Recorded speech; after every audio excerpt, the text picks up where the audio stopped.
Boa tarde. Hoje a nossa live foi mais cedo, às 16 horas, porque a nossa convidada, a professora doutora Andresa Smith, está atualmente residindo em Portugal,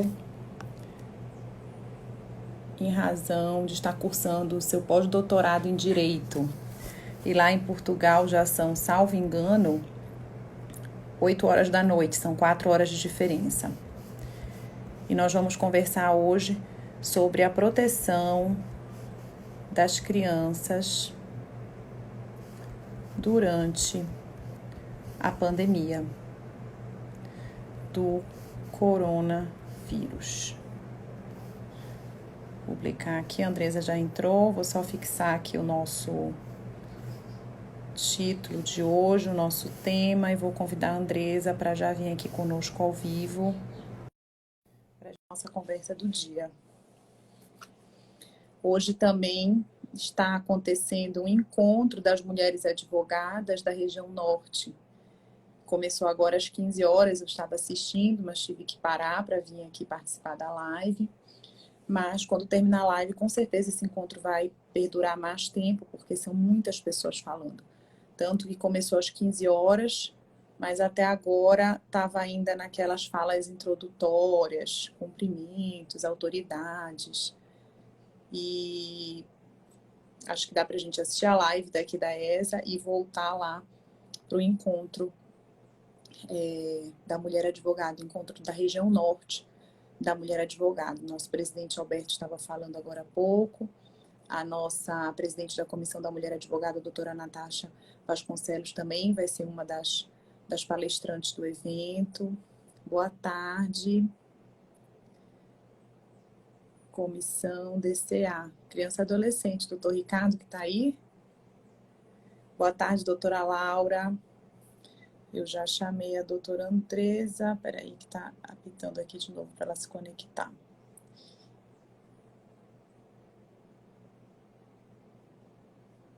O que eu fiz?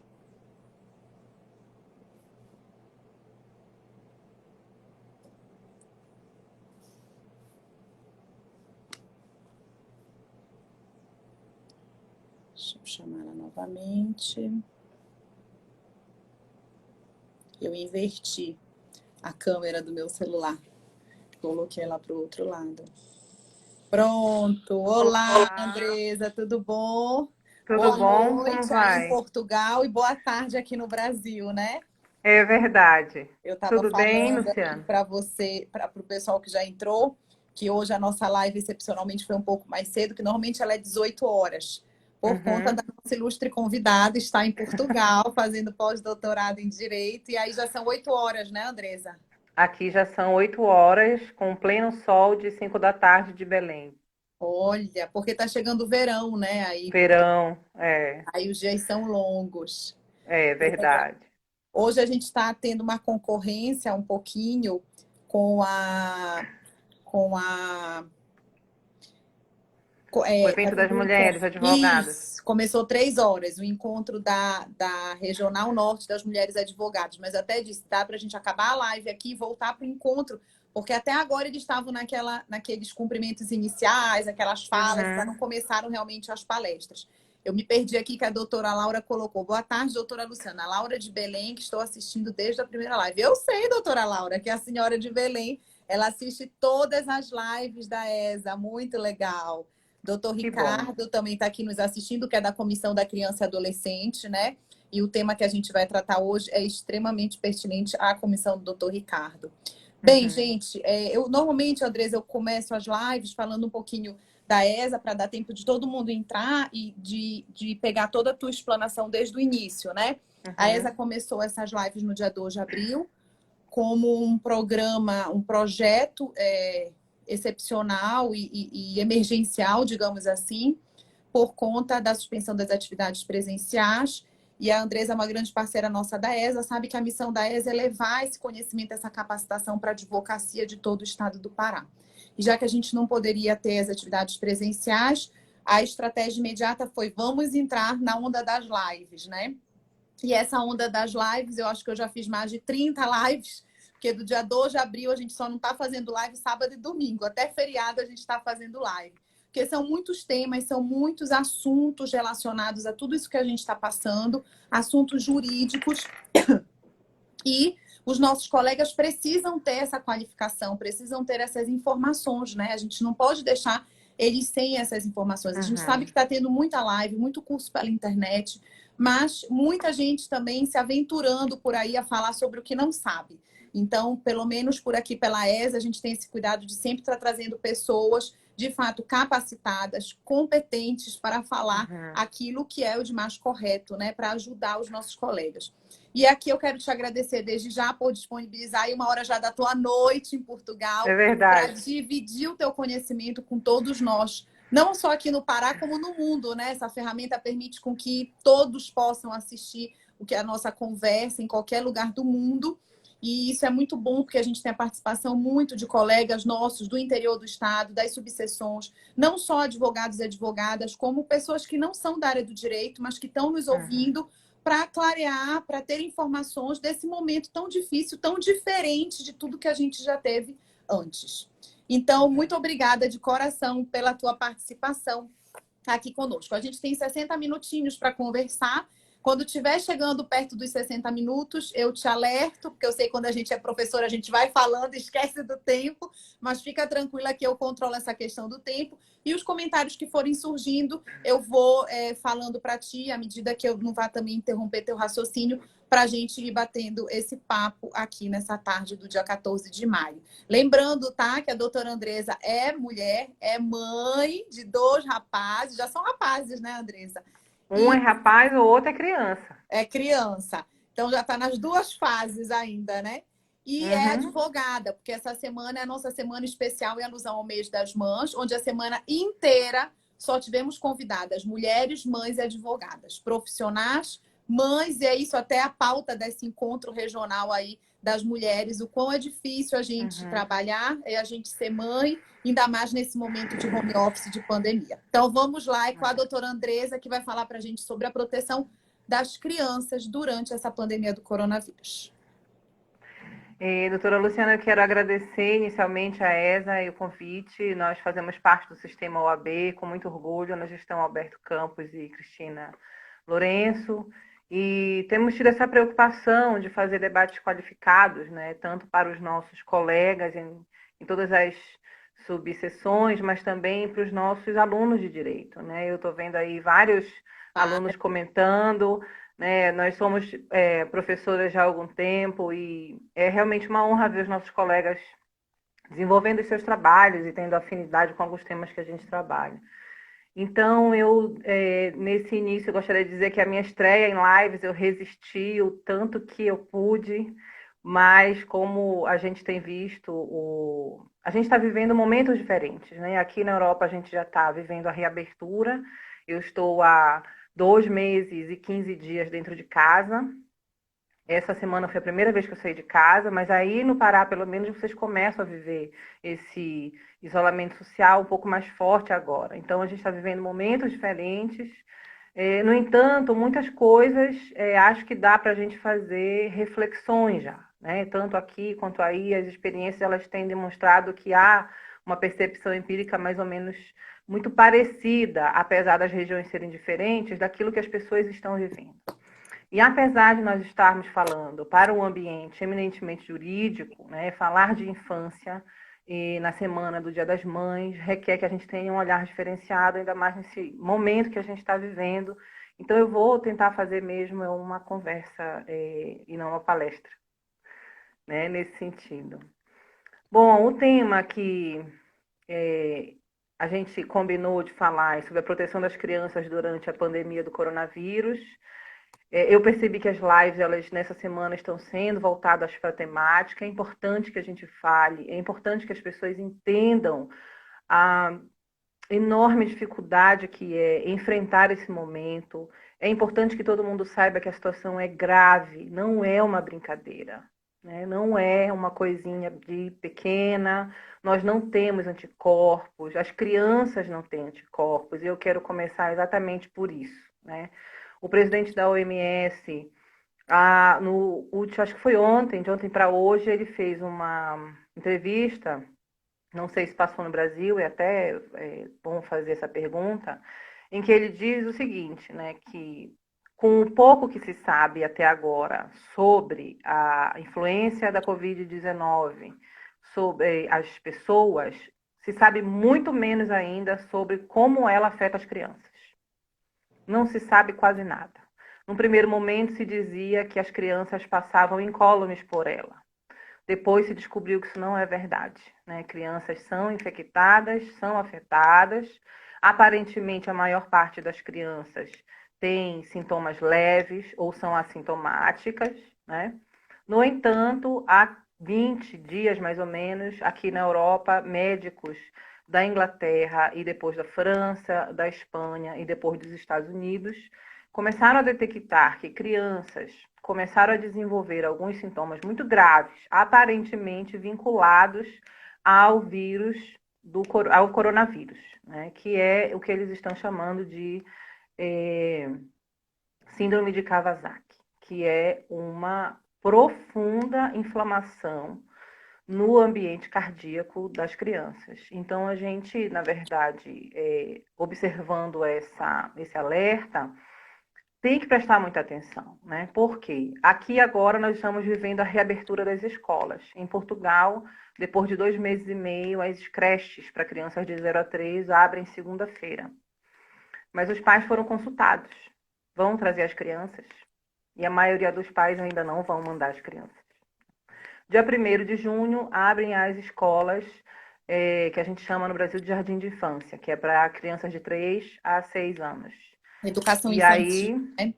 é, Dá um alô aqui, o presidente Alberto está aqui te sim, assistindo, sim, direto de sim. Portugal, e ele estava no encontro das mulheres, eu ouvi ele falando, ele já está aqui, olha, atuante Doutor pra Alberto está em caramba. todas. Um abraço, Juliana Fonteles, a presidente da Comissão de Direitos Humanos. Isso, está Com sempre certeza o aqui. doutor Ricardo está aí na Comissão de Direitos da Criança, que é um grande E está aqui parceiro também da também. gente. E nessa discussão, então, o que eu gostaria de fazer, uma vez que eu sou professora de Direito da Criança há mais de 10 anos, e que eu tenho agora, no pós-doutorado, né, desenvolvido pesquisas sobre a proteção de crianças em deslocamentos internacionais, especialmente em casos de crianças migrantes em deslocamentos forçados, ou vítimas de tráfico de pessoas, as situações acabaram se cruzando. E no âmbito das minhas pesquisas, eu acabei me deparando com várias documentações que têm sido publicadas no site da OMS, do Unicef, de algumas instituições que eu vou falar hoje, né, como a Aliança para a Proteção da Criança e Ações Humanitárias, e uma delas é uma nota técnica. Então, nesse ambiente de pandemia, o que que a gente tem notado? E aí isso é objeto de observação empírica, né? O que que os jornais e as diferentes mídias têm demonstrado? Primeiro, que a gente sabe realmente muito pouco, e aí a entrevista de hoje de ontem do presidente da OMS confirma isso. A gente sabe muito pouco sobre como é que crianças são afetadas pelo coronavírus no ambiente da saúde pessoal delas, né? É bom que isso fique claro. A gente não sabe que sintomas elas necessariamente vão desenvolver, a gente não sabe que consequências elas vão ter. O que se sabe muito fortemente aqui em Portugal é que as crianças, mesmo quando elas são assintomáticas, elas portam o vírus. E como a população aqui é bastante envelhecida, essa foi uma grande preocupação, né, de isolar o contato entre crianças e pessoas mais idosas. E as famílias ficaram afastadas durante 2 meses e meio, em virtude dessas orientações. Então, essas primeiras informações elas vão gerando novas, né, pesquisas e novas observações, é tudo muito novo. E no que tange a busca por números, eu faço sempre pesquisas jurídicas empíricas, então eu não parto só da teoria, eu busco dados estatísticos, eu faço pesquisa documental e fui atrás desses números. E é impressionante como a gente não tem, e aí eu falo no ambiente mundial, a gente não tem uma construção de dados para a gente entender adequadamente quantas crianças estão sendo afetadas pessoalmente, individualmente pelo coronavírus. A gente não sabe. É muito, muito ruim a produção desses dados em todos os países. O que eu consegui identificar? Nos Estados Unidos, no início desse mês, já eram 24 mil crianças infectadas, tendo sido registradas 20 mortes. O que também foi uma surpresa na Europa. Na Europa, se achava que as crianças não adoeciam e não morriam de coronavírus, né? O que efetivamente não se confirmou. Aqui eu não consegui identificar um banco de dados que mostra esses números, mas eu posso te dizer da minha experiência aqui em Portugal, porque todos os dias os telejornais reportam, e mais ou menos como é feito no Brasil, né? Quantas pessoas a mais e tudo mais. E aqui várias crianças já morreram. Crianças pequenas, de meses, né? Adolescentes. O primeiro caso de criança que morreu foi um adolescente de 14 anos e chocou a população portuguesa, porque ninguém imaginava. Em menos de 24 horas, ele deu entrada no hospital e faleceu. No primeiro momento, vinculou-se isso a uma doença pré-existente, depois já não necessariamente, enfim. Mas, ao mesmo tempo, há uma coisa que aconteceu aqui, não foi só uma nem duas vezes, que é bastante interessante da gente registrar. Várias mulheres grávidas em trabalho de parto, infectadas pelo Covid-19, pela coronavírus, entraram no hospital, tiveram os seus bebês e as crianças não foram infectadas. Então, é muito interessante ver isso também, né?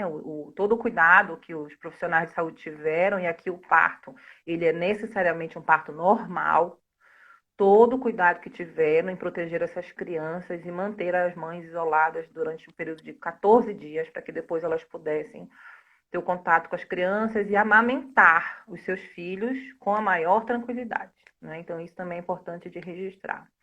Aí eu fui atrás dos dados no Brasil, né? O Brasil também, como os outros países, é um país muito ruim em termos de números para a gente pesquisar. No Brasil, já são 11.540 crianças infectadas. Isso eu estou falando só dos dados sobre pessoas que apresentam a síndrome respiratória aguda grave. Não estou falando de pessoas que têm sintomas mais leves. Então, Ou seja, dentro as das pessoas que pessoas... foram testadas, né, Andresa? Porque a gente Não, sabe dentro que a das gente... pessoas, não. Dentro Não, das pessoas testadas que tiveram sintomas mais graves, que são as que têm a tá. síndrome respiratória aguda Certo, grave, que precisam de hospitalização. certo. Dentro dessas, é o único local onde o Ministério da Saúde apresenta o dado com recorte de gênero e idade e sexo. Então, dentro desse quadro, nós temos a identificação de 11.540 crianças doentes em quadros mais graves. Não identifiquei número de mortes, tá? Mas, no site da SESPA, que é a Secretaria de Saúde do Estado do Pará, identifiquei 289 crianças infectadas, já tendo sido registradas 10 mortes só no estado do Pará. O Então, doutor essas Ricardo são... até está colocando aqui que a primeira morte de criança no Pará foi de um bebê em Marabá. Então, essa é uma situação que a gente precisa estar observando, mas também consciente.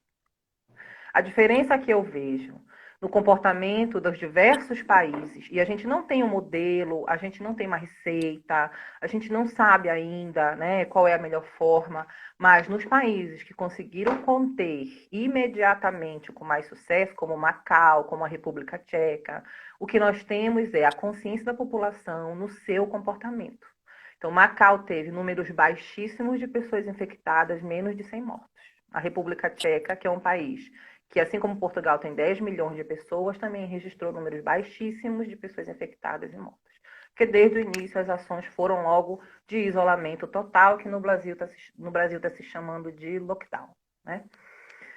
Bom, mas para ainda por cima a gente ter a consciência de que mesmo com esses números, eles são números que não representam a realidade, é preciso dizer que crianças são pouco testadas, né? Crianças não têm acesso aos testes, assim como muitos adultos não estão tendo acesso aos testes, o que mostra para a gente que há alguns especialistas que falam em 4 vezes mais, outros falam... Hoje aqui em Portugal saiu uma matéria que diz que para cada criança identificada, pelo menos 20 mais estão infectadas. E aí a gente não tem muito bem essa informação. Obviamente, esse quadro que eu traço não é para a gente se desesperar, mas é porque eu acredito que a informação é a melhor ferramenta de conscientização. né? Com E certeza. aí, então, no início de março, a Aliança para a Proteção de Crianças em Ações Humanitárias publicou uma nota técnica, porque o que que se observou? Para além dos quadros de crianças doentes que precisam de atendimentos médicos, né, o que é efetivamente grave, nós vamos ver uma série de outras consequências sociais que as políticas de contenção do coronavírus têm causado. Então, muitas perturbações no ambiente, digamos assim, normal de vida e de crescimento das crianças, né? Fechamento das escolas. Aqui fecharam os parques, aqui na cidade em que eu moro, em Coimbra, praticamente em quase todos os bairros tem vários parquinhos públicos que a gente pode utilizar, né, para o lazer das crianças. Todos foram encerrados, fechados, então as crianças perderam o espaço de lazer no primeiro momento, depois perderam a escola no segundo momento, alterou o cotidiano porque elas não puderam mais sair de casa. Durante 2 meses a gente não viu crianças na rua, nem nos supermercados, nem em lugar nenhum. Elas ficaram trancadas dentro de casa.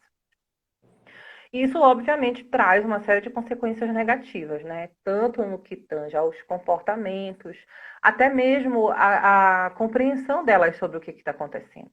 Né? Eu tenho um filho de 14 e tenho um filho de 4. O de 14 perfeitamente compreendeu tudo o que estava acontecendo desde o início, porque aqui a gente foi vivendo a coisa em fases, né? No primeiro momento, a gente teve todas as orientações de higiene, no segundo momento, a gente viveu uma calamidade pública e houve o dever de isolamento, ainda não era uma obrigação. Depois chegou o estado de emergência e a gente foi obrigado a ficar dentro de casa sob pena de crime de desobediência. Agora nós estamos no novo período de calamidade, né? Então a gente não é mais obrigado a ficar em casa, mas a gente tem o dever cívico de ficar em casa. E as pessoas ficam em casa. Agora, como que eu explicava isso para o meu filho de 4 anos? E aí eu respirei muito e disse, meu filho, você está de férias. Porque aqui eles têm férias, mini férias, pequenas férias, né? A cada 3 meses tem 10, 15 dias de férias. Tá de férias. Aí passou a primeira semana, passou a segunda, chegou na terceira. Mãe, ainda não acabou a férias? Ainda não acabaram as férias. Né? E aí não colou mais a história de férias, porque as crianças, e isso é um direito garantido a elas na Declaração Universal dos Direitos da Criança e na Convenção Internacional dos Direitos da Criança, ela tem o direito de participar da vida da família e da comunidade. Ou seja, ela tem o direito de ter informações na medida do que ela tem capacidade de compreender e ela tem o direito de se expressar na medida do que ela tem capacidade de falar.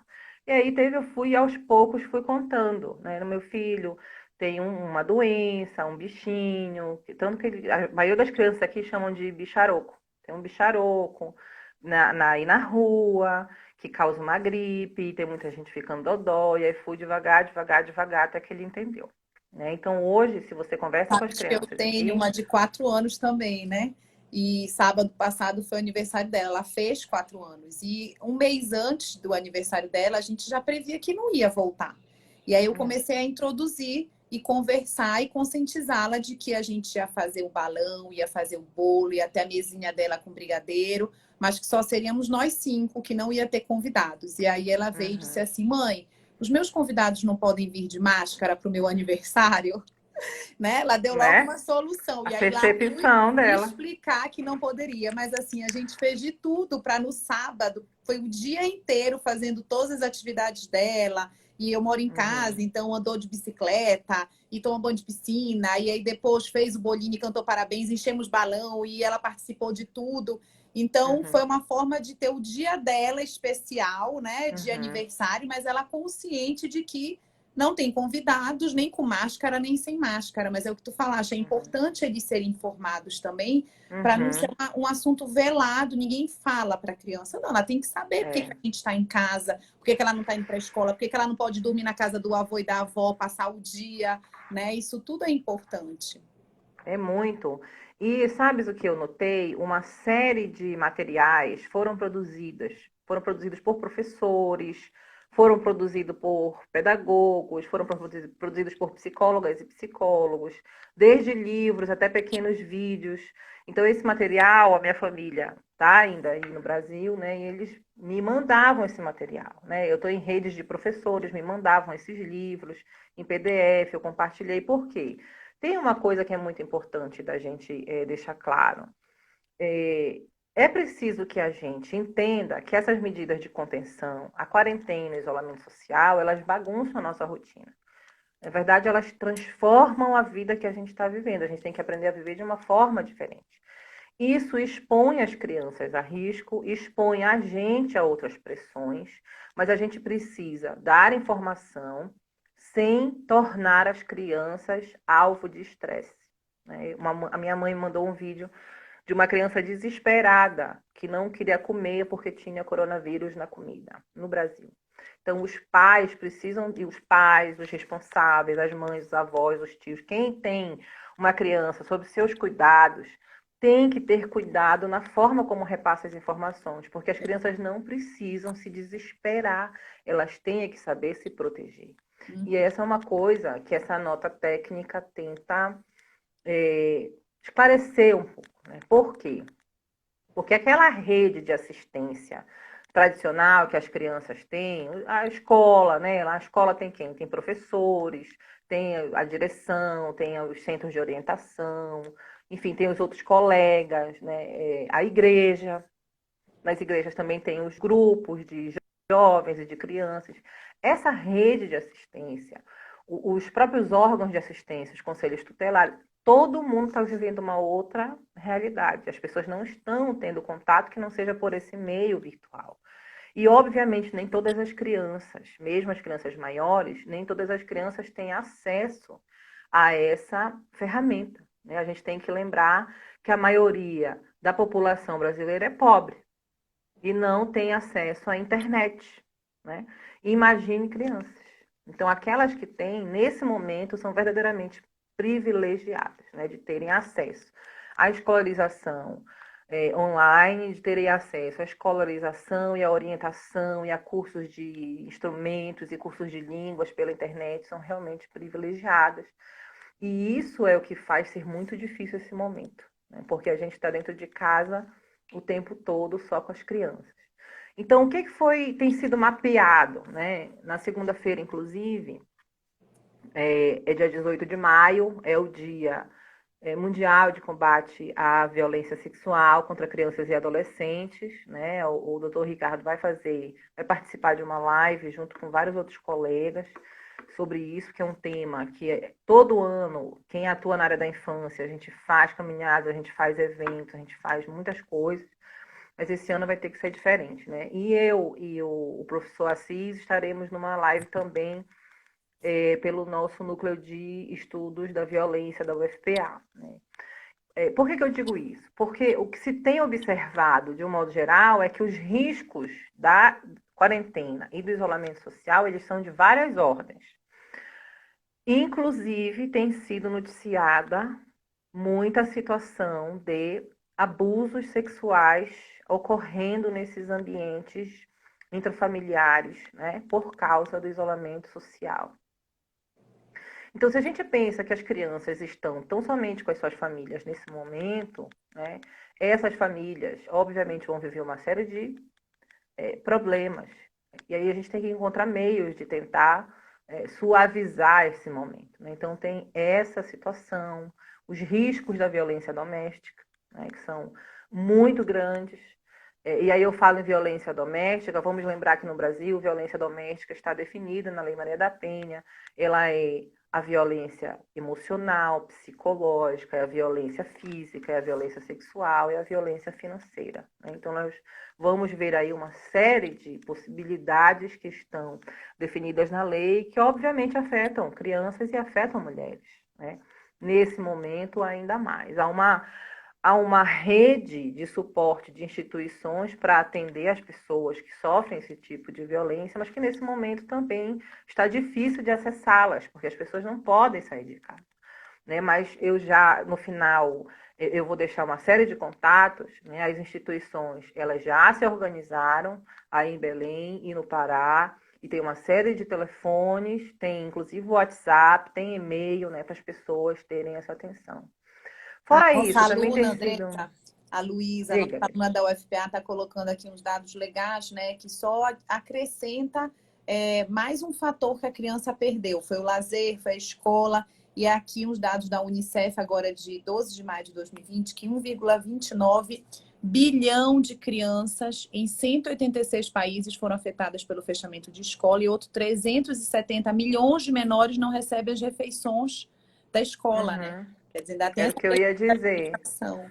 Era o que eu ia dizer, né? Se a gente pensa nas famílias, eu primeiro estava falando das famílias em geral, né? Então nas famílias em geral, a gente tem esses riscos da violência doméstica, da violência sexual, das negligências, das violências físicas e psicológicas, o sofrimento. A gente não pode esquecer que crianças são pessoas, né? Elas também sofrem. Sofrem porque não vê os colegas, porque não vê os professores, porque estão longe dos avós, porque não podem sair de casa para brincar, enfim. Sofrem porque veem os adultos da casa estressados, se estressam também por causa disso, né? Pode acontecer um agravamento de situações pré-existentes, né? Crianças que precisam de tratamentos, que precisam de medicações, e aí tem dificuldade de acessar. A gente não pode esquecer que nesse momento, em muitos países, crianças estão sendo obrigadas ao trabalho infantil, porque a família perdeu renda.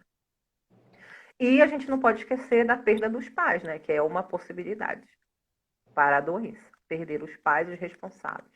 Quando a gente gira um pouco o foco e olha para as famílias mais vulnerabilizadas economicamente, mais graves situações podem afetar crianças. A falta da renda pode provocar fome, né? A falta da educação provoca não só a falta da escolarização, mas a falta da própria alimentação, que muitas vezes é a única que é feita, né? É aquela que é feita na escola. Por isso a importância das políticas sociais de transferência de renda, né? Se a gente olha para a realidade de Portugal, Portugal é um país pequeno e comparativamente com os outros países da Europa é um país mais pobre.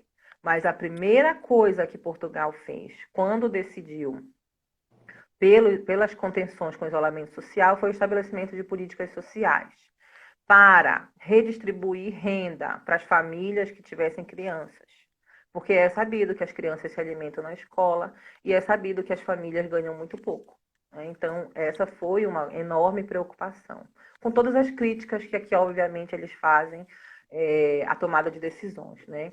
As crianças mais vulnerabilizadas, economicamente, elas terão mais dificuldade de ter acesso a material de higiene. Muitas crianças moram onde não tem água potável, onde não tem saneamento básico. Né? Então, a gente também tem que pensar nisso. Por exemplo, Belém é uma cidade em que 70% da cidade não tem saneamento básico. Aí você diz, para prevenir o coronavírus, lave a mão com sabão. Como se não tem água? Crianças vivem essa realidade também. Né?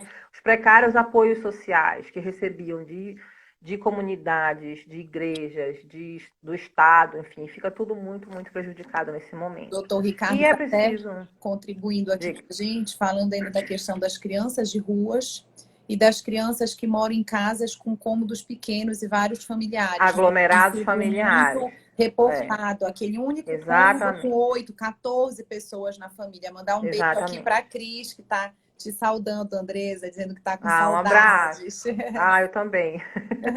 Então, todo esse quadro, ele é muito aterrador, tá?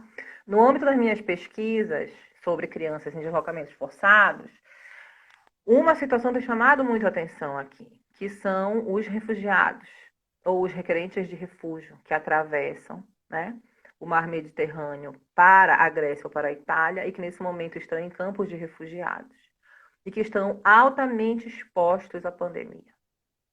Porque um acampamento de refugiados não é um bairro que tem casas com vários quartos, com água potável, não é. É um ambiente com tendas entre fronteiras. Né?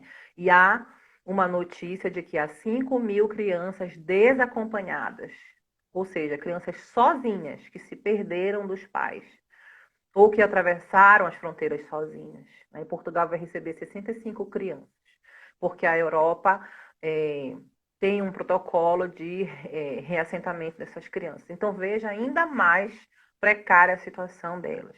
Então, esses riscos, obviamente, eles são muito grandes. Né? Se a gente faz um outro olhar para as crianças institucionalizadas, aquelas que estão em abrigos, quando estão em situação de risco, ou aquelas que estão em unidades de cumprimento de medida socioeducativa, né, porque praticaram atos infracionais, essas também estão expostas. Imagina o que é o trabalhador dessas unidades, que é uma função essencial, que não pode parar de trabalhar, que sai e que volta todos os dias, chegar doente numa unidade dessa em que as crianças não saem de lá de dentro, né?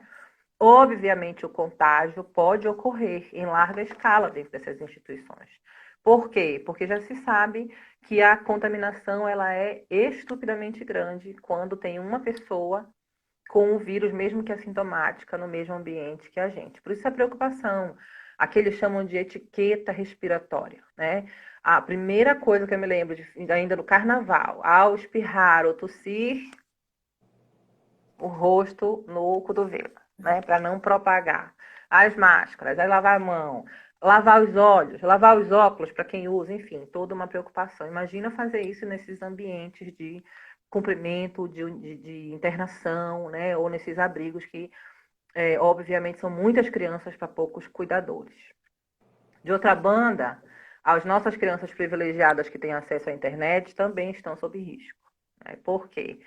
Porque nós estamos trabalhando, as crianças estão assistindo às aulas, obviamente, né, monitoradas, mas a gente viu que algumas plataformas já foram denunciadas por estarem coletando informações e fotos das crianças, sem contar os riscos normais não, digamos assim, os riscos que a gente já estava mais ou menos ambientado, né, que são a pornografia, aqueles pedófilos que se interessam e participam dos jogos e interagem com as crianças e tentam tirar fotos e tudo mais. Então, todos esses são riscos que a gente está vivendo nesse momento, né? E Eles aí a acabam que dificuldade... estão usando mais agora a internet dentro de casa, né? Ainda mais os que não têm Muito, um espaço, um quintal, alguma coisa, o videogame, então, se tornou, e a internet como um todo, uma grande é, ferramenta. É algo que a gente se critica muito enquanto mãe. Eu vou deixar eles ficarem mais tempo, eu não vou deixar, mas a gente também está tendo que fazer trocentas funções a mais e acaba que eles é. ficam mais tempo do que ficavam normalmente. Ficam, né? E isso é importante que a gente fale, porque às vezes a gente está na nossa rotina e não presta atenção nisso. Não, tá tranquilo, tá sentado, tá quieto, não tá quebrando nada, eu posso, né, fazer outra coisa enquanto a pessoa tá ali. Mas não é bem assim. A gente tem que criar uma rotina de observação.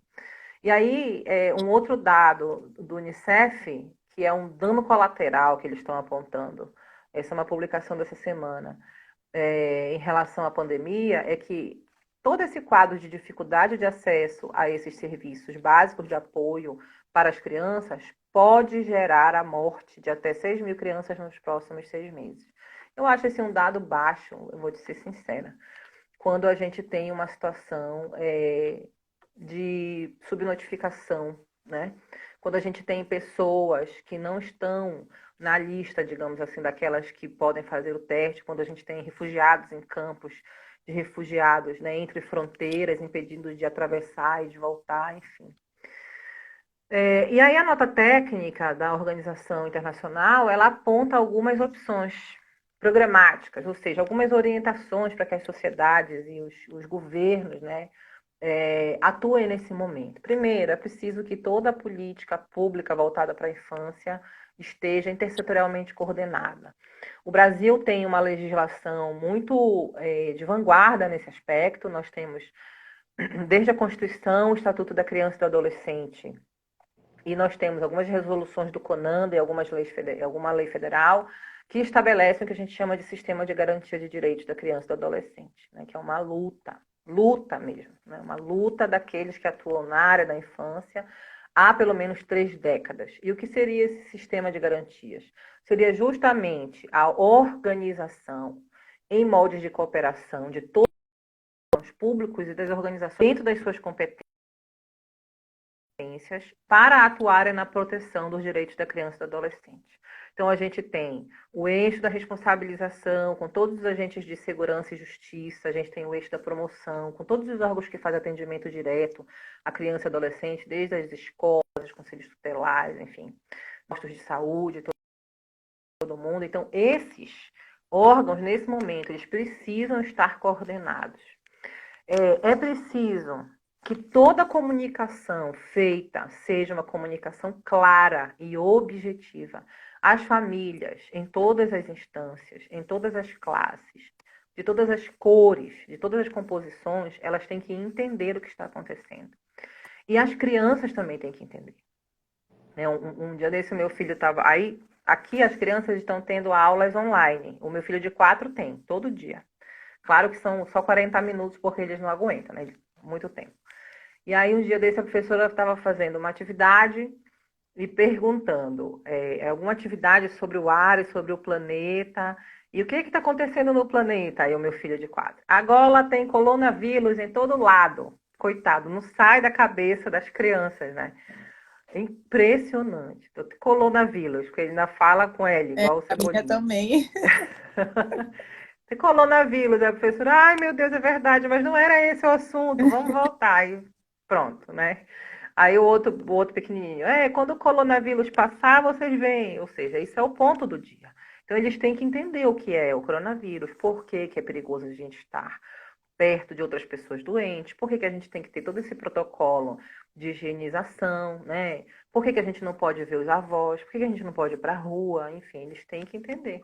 Por que é importante limpar o sapato, por que é importante limpar o brinquedo. Então, essas são situações de prevenção, né, que tem que fazer parte da nossa rotina.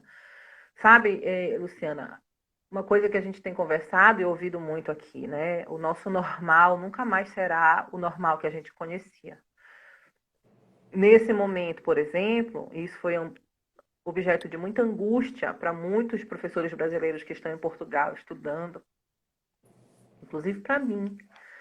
A gente não pode voltar para casa.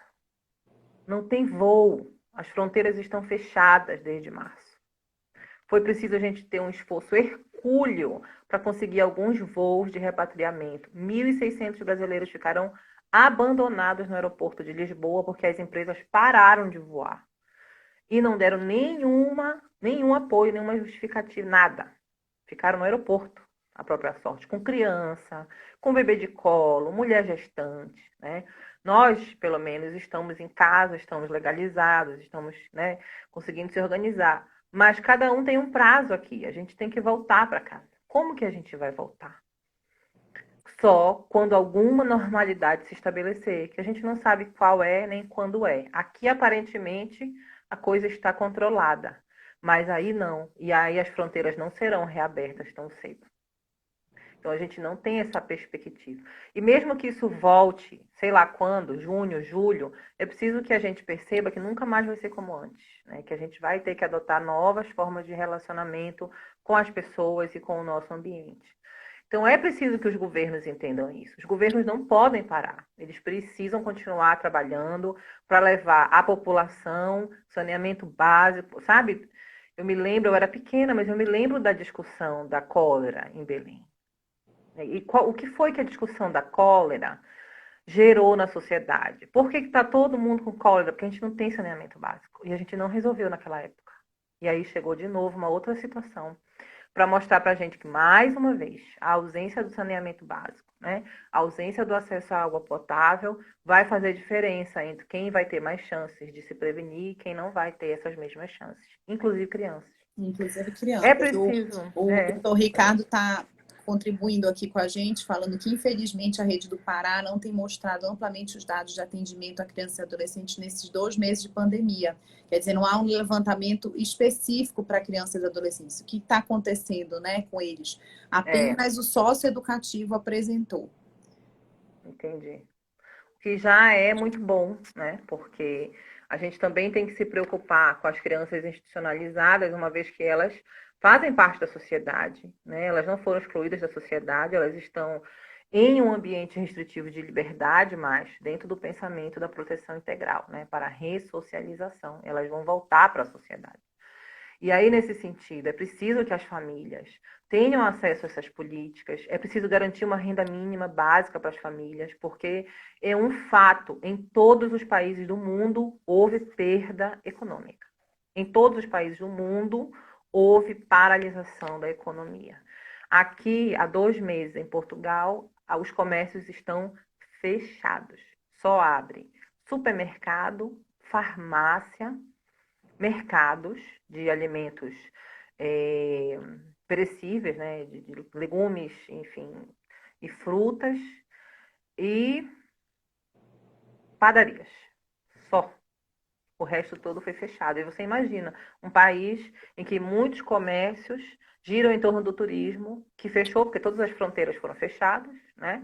A fronteira com a Espanha está completamente fechada, só tem 9 pontos de passagem para trabalhadores transfronteiriços e para trazer mantimentos e levar mantimentos, enfim, e só.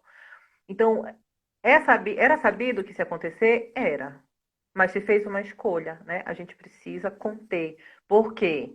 Não é uma questão de benevolência. É preciso saber qual é a capacidade de resposta em nível de política pública de saúde que a gente tem. Portugal entendeu que não tinha capacidade de resposta para atender uma quantidade grande de pessoas que adoecessem ao mesmo tempo. Então ele fez uma escolha. E essa escolha gerou os resultados que a gente está tendo agora, né? Com muita dificuldade. Mas as famílias, em alguma medida, tiveram acesso a esse mínimo para passar por esse momento difícil. Garantir a alimentação, né? A gente sabe que a população brasileira ainda é formada por muita gente que não tem, que vive com o mínimo, abaixo do mínimo necessário, né, para uma vida mínima de qualidade. Então, é preciso que as instituições, tanto públicas, mas também as privadas, a gente não pode esperar só dos governos. As instituições privadas, elas precisam, as organizações da sociedade civil precisam, nesse momento, agir com solidariedade. Aqui tem, e eu vi um produtor rural do interior do Pará que fez o que uma grande cadeia de hotéis aqui de Portugal está fazendo, né? Como ele não conseguiu vender a sua plantação de repolhos, ele doou. É isso, a gente vai ter que viver uma nova realidade, é um novo normal, que tem que ser, inclusive, mais solidário, né? Porque a gente tem muitas crianças no Pará e no Brasil que passam fome. Os atendimentos de saúde, eles têm que estar organizados e disponíveis, não dá para parar a vida por causa do corona. Tem que atender corona, mas tem pessoas que estão com câncer, tem pessoas que têm problemas cardiopáticos, essas pessoas precisam continuar tendo seus atendimentos. E tem uma coisa que eu quero chamar a atenção, pelo Estatuto da Criança e do Adolescente, os sistemas de saúde, eles têm uma missão muito grande na observação de casos de maus tratos contra crianças. Eles têm o dever de notificar compulsoriamente o Conselho Tutelar quando desconfiem da situação. É preciso que os profissionais estejam cada vez mais treinados e estejam cada vez mais conscientes do seu papel de fiscalização, né? Uma vez que atendam uma criança machucada, é preciso inquirir minimamente as razões daquele machucado e, em alguma desconfiança, notificar compulsoriamente o Conselho Tutelar, né? É preciso que os professores que estão nessa aula aqui online também tenham essa sensibilidade, né? A gente sabe que os alunos entram e fecham a câmera e fecham o áudio e vão dormir. Aliás, tem vídeos interessantíssimos e engraçados quando eles não fazem isso, né? Mas o professor ele também tem que, em alguma medida, tentar observar, porque a criança ela demonstra o que ela sente com a sua postura, né? A gente sabe como é que são as pessoas. São sempre mais expansivas ou menos expansivas. Quando há uma mudança de comportamento, alguma coisa não está fluindo bem ali. Então, é importante ter essa observação. E todos nós precisamos saber que a nossa saúde mental vai ser afetada. A das nossas crianças também. As crianças não passam, sabe, despercebidas do que acontece no seu ambiente, né? Elas também vão sentir esses impactos e elas vão sentir essas modificações. Caminhando já para Isso, uma no horário, aliás, já finalização. te avisar, faltou um minutinho para. Faltou 11 minutos, né? Finalização. Então tá cronometrado o teu Finalização. raciocínio, Elisa. Olha, a gente que é professor, a gente tenta ali se enquadrar, né? Exato. Isso também é de quem é formada em escola militar e casada com militar, né? Bom, algumas observações de quem é mãe, porque acho que a semana pede isso, né? O isolamento social, ele provoca na gente muitas tensões, muitos medos, muitas insatisfações, muitos aborrecimentos, né? Isso faz parte.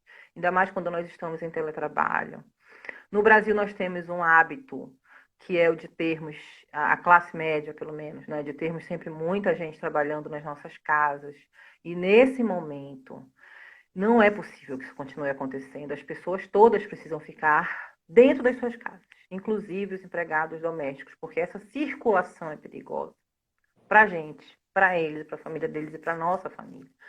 Aqui na Europa, essa não é uma realidade, né? Aqui em Portugal, não se tem empregados domésticos, a gente tem a escola. E aí, nesse momento, eu estou há 2 meses e meio sendo mãe, pesquisadora, professora, e agora eu sou gestora de um cyber, né? Porque são 3 computadores, o meu, um de cada filho. Eu ainda estou gerindo o cyber aqui dentro de casa e dentro de um apartamento. Aí a gente mora numa casa, que a gente mora num pequeno apartamento, sem poder sair de casa. Imagina o que é isso todo dia, né? Então a gente sente, o coração dispara, quem tem problema de pressão dispara, né? Quem tem problema de diabetes descompensa. A gente não tem a mesma possibilidade de frequentar os médicos como tinha antes, os dentistas estão sem trabalhar, então tudo isso estressa a gente. Mas a gente não precisa estressar as crianças, sabe? Porque tem uma coisa, e aí isso eu reputo, aos meus 20 anos de caminhada na área da infância, com equipes interprofissionais, eu aprendi com os meus colegas da psicologia. Os adultos somos nós. Nós é que temos que saber quando a gente está perdendo o controle, quando a gente está perdendo a razão. E a gente é que precisa buscar o nosso centro de novo, porque as crianças dependem dessa nossa centralidade. Em todas as famílias, pode ser a família pobre, a família classe média, a família rica ou aquela que se acha rica.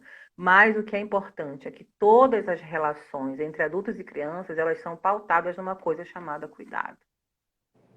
E isso precisa ser assentado, né? A gente tem que dar conta de muita coisa nesse momento, o trabalho doméstico, o teletrabalho, as crianças, a rotina pessoal, os nossos casamentos que não pararam, mas que sofrem o impacto, né, dessas novas rotinas. A gente não tem muitas vezes com quem contar. Aqui somos só nós 4, por exemplo. A gente tem poucos amigos, a minha família está toda no Brasil, né? E aí isso também eleva a situação de estresse, porque eu fico preocupada com a gente aqui e fico preocupada com vocês aí. Ai, meu Deus, a minha mãe, a minha irmã, a não sei o quê, e as minhas amigas, os meus amigos, e os meus alunos, né? É uma situação terrível. Isso pode provocar episódios de depressão, de crise de ansiedade, de taquicardia, de choro. Uma outra amiga nossa aqui, já daqui de Portugal, né, doutoranda, mas é da área da psicologia, ela disse uma coisa numa das reuniões que a gente fez que foi fantástica. A gente não tem que se obrigar a nada nesse momento, a não ser tentar manter um ambiente de bem-estar com quem a gente está junto no isolamento. A gente não tem que se cobrar produtividade. Nós que somos professores, a gente tem que garantir uma produtividade. Eu que estou professora de um programa de pós-graduação, tenho um mínimo de produtividade por ano. Isso enlouquece a gente, né? Imagina nesse momento. Então, a gente precisa ter essa consciência, né? Por quê? Porque a gente tem que seguir em frente, a gente tem que lembrar que esse é um momento, que essa situação vai passar. Alguns vão passar melhor do que outros, a depender dos seus comportamentos pessoais. Isso é um fato. Isso é uma observação em todos os países do mundo que estão enfrentando o vírus, né? Mas é preciso que a gente proteja as nossas crianças. É preciso que a gente proteja de situações abusivas, de situações violentas, físicas ou emocionalmente. E aí eu vou dizer uma coisa. É preciso que a gente proteja as nossas crianças, inclusive de nós, de quando a gente chegar nesse limite, né? Passei por isso várias vezes. Muitas vezes, né? Não é fácil. Uma criança de 4 anos não é fácil, né? Fiz o quê? Me afastei, respirei. Eu sou cristã, orei, né? E voltei. Por quê? Porque ele não entendeu. Fui tomar um banho, né? Mãe, às vezes, não tem tempo de tomar banho. Tomar um banho, às vezes, parece que, É um né? presente, né? Respira e Um agora momento de vamos lá. relaxamento. Então a gente não precisa se desesperar, nem desesperar nossas crianças, mas a gente tem que orientá-las, né? Reconfigurar a vida, entender mais do que nunca que ser pai e ser mãe agora é garantir que esse novo normal que vai chegar possa ser sentido da menor forma possível para as nossas crianças, né? Por fim, eu queria dizer que todas aquelas famílias que nesse momento estejam passando situações de abuso, de violência emocional ou física, vocês podem contar com uma ampla rede de agentes públicos, tá? E privados.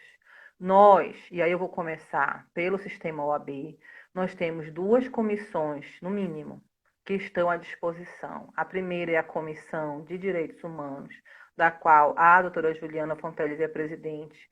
Eu sou uma das vice-presidentes e o doutor Zé Maria é o segundo vice-presidente. Nós temos um e-mail que é direitoshumanosoabpa@gmail.com, que está à disposição para receber qualquer tipo de denúncia e a gente faz o encaminhamento na medida do possível.